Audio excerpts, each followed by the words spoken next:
Coucou à tous et bienvenue sur ma chaîne YouTube Aïssato, l'art divinatoire. J'espère que vous allez tous bien.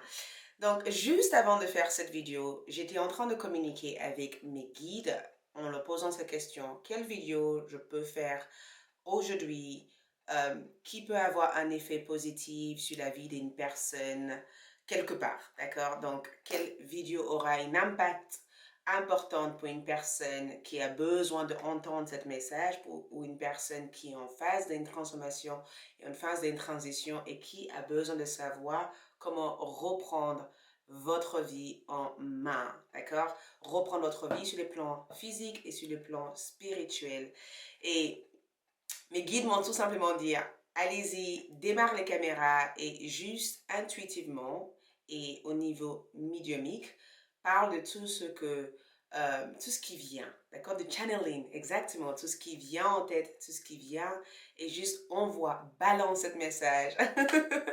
Donc, comment reprendre le contrôle de votre vie sera le thème de cette vidéo. La première chose à savoir, c'est de connaître qui vous êtes. Ça, c'est la première chose. Connaître qui vous êtes. Qui vous êtes représente pas forcément ce que les autres projettent sur vous, mais représente ce qui vous rend différent des autres. Par exemple, je m'appelle Aïssato, j'adore bouger, j'adore voyager, j'adore faire ci, ça.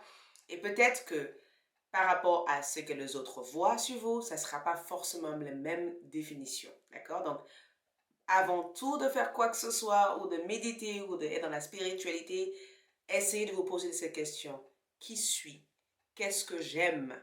Qu'est-ce qui fait que je suis différente des autres? Et si vous n'arrivez pas à trouver ces réponses, le simple fait d'être conscient que vous êtes différent et que vous êtes une personne peut-être au-delà de ce que vous voyez de vous actuellement, vous êtes une personne qui peut évoluer, changer ou une personne qui peut être différente, vous permettrait déjà d'être dans une certaine maîtrise et dans un contrôle. La deuxième chose à faire, c'est de commencer à activer les changements qui vous relient à la personne que vous êtes.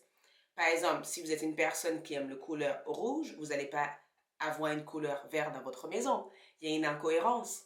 Donc, il faut de la cohérence énergétique qui permet d'être aligné à la personne que vous êtes. Si vous êtes une personne qui adore le voyage, peut-être qu'il faut que vous vous mettez dans une énergie un peu plus, peut-être colorée dans votre maison avec des atmosphères voyageurs qui vous permettent d'être en cohérence avec votre énergie. Si vous aimez chanter, peut-être qu'il faut que vous écoutez davantage de musique. Donc, on cherche la cohérence énergétique.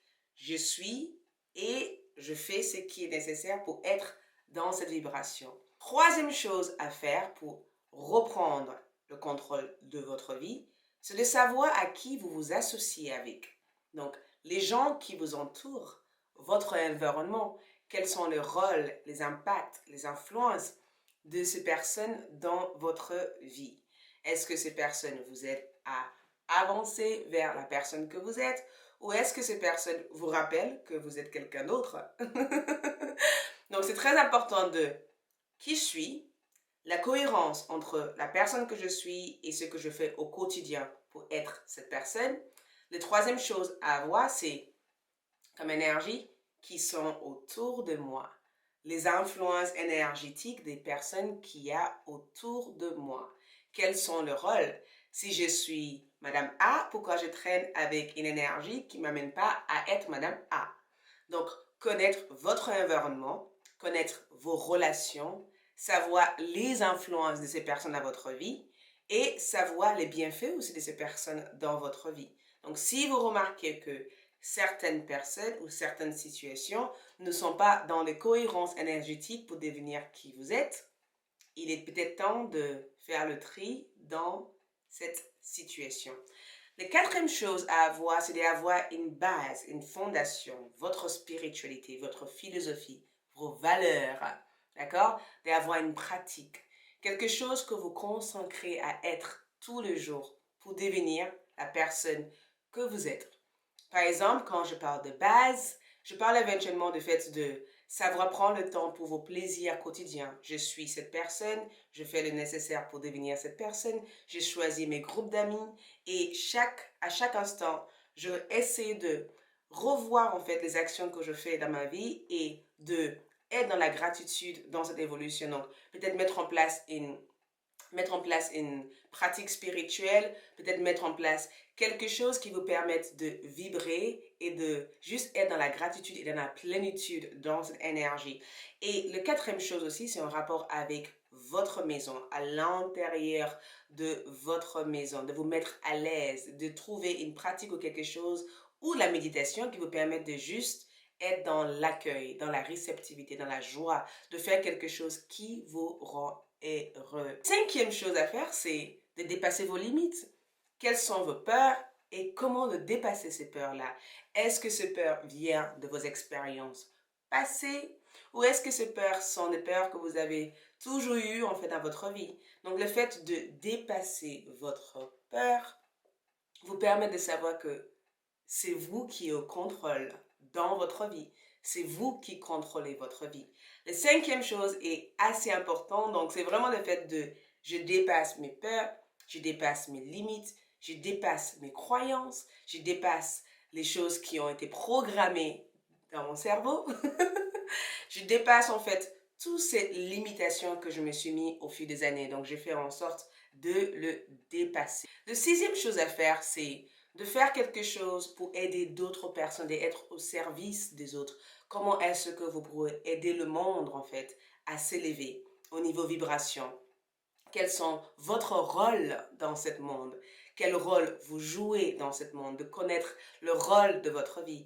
Au-delà de votre travail, de votre vie personnelle, qu'est-ce que vous faites en plus pour faire évoluer les choses? Pas seulement pour vous, mais aussi pour les autres. Et aussi connaître aussi votre santé, votre bien-être. Attention, les quatrièmes étaient aussi en rapport avec votre santé, votre bien-être, les pratiques, le plaisir que vous pourrez avoir dans votre vie. Alors que la sixième chose ici, c'est de connaître aussi le rôle que vous avez dans le monde. Comment est-ce que je peux aider mon voisin, aider la personne qui se trouve en face de moi? Quel est mon rôle dans ce monde? Donc, c'est dans cette phase que vous posez des questions. Qu'est-ce que j'ai envie de faire pour être moi? Qu'est-ce que j'ai envie de devenir? Comment est-ce que je peux mettre les énergies en place pour devenir ou pour pouvoir influencer ou pour pouvoir impacter le monde qu'il y a autour de moi. Et attention, la septième chose, c'est de être non seulement pour les autres, mais d'apprendre à vous entourer aussi des personnes qui peuvent élever constamment votre énergie vibratoire, donc de découvrir vos communautés, les groupes de personnes qu'il y a autour de vous.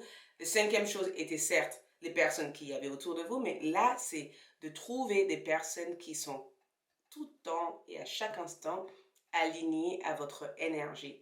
Et le septième chose aussi, c'est d'avoir confiance en vous.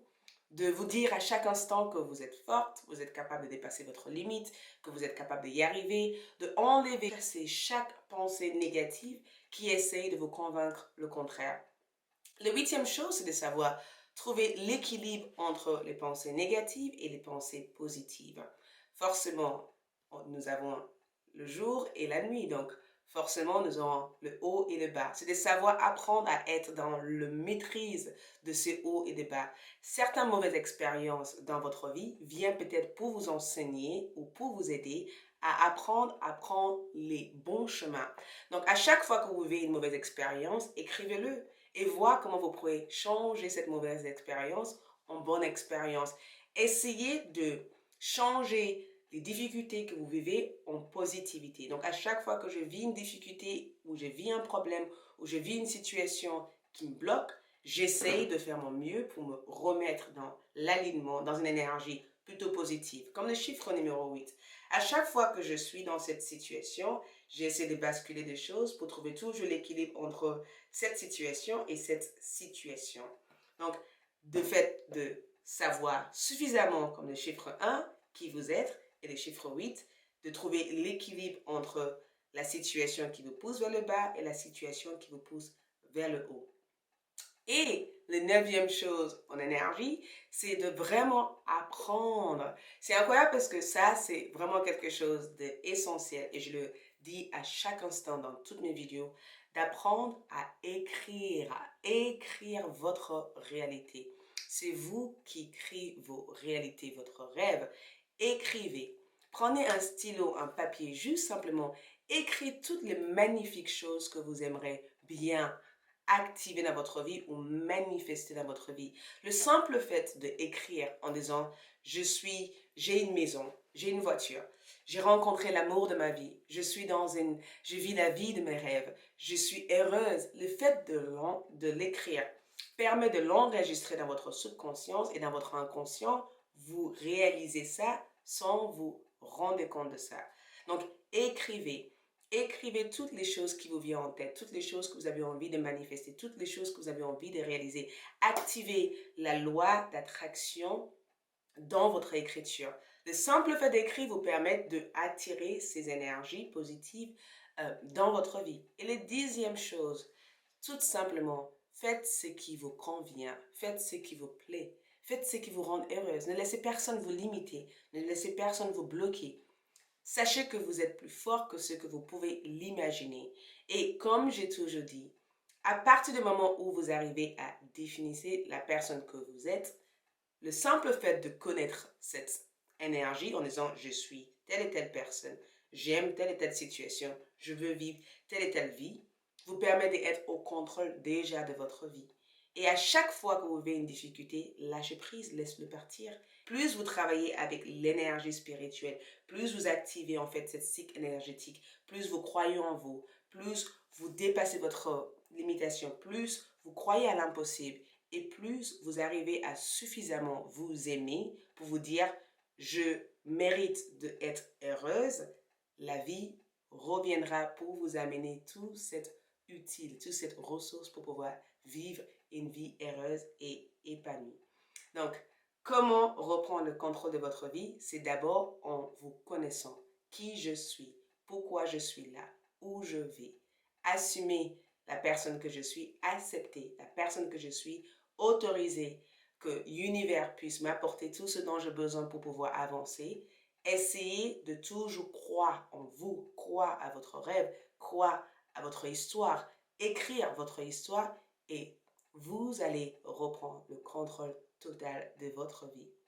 Voilà, c'est tout ce que j'ai pour vous. Donc, j'espère que ce message aidera une personne quelque part. Je t'envoie plein d'amour et je te revois pour mes autres tirages de choisir une carte. Ciao, ciao!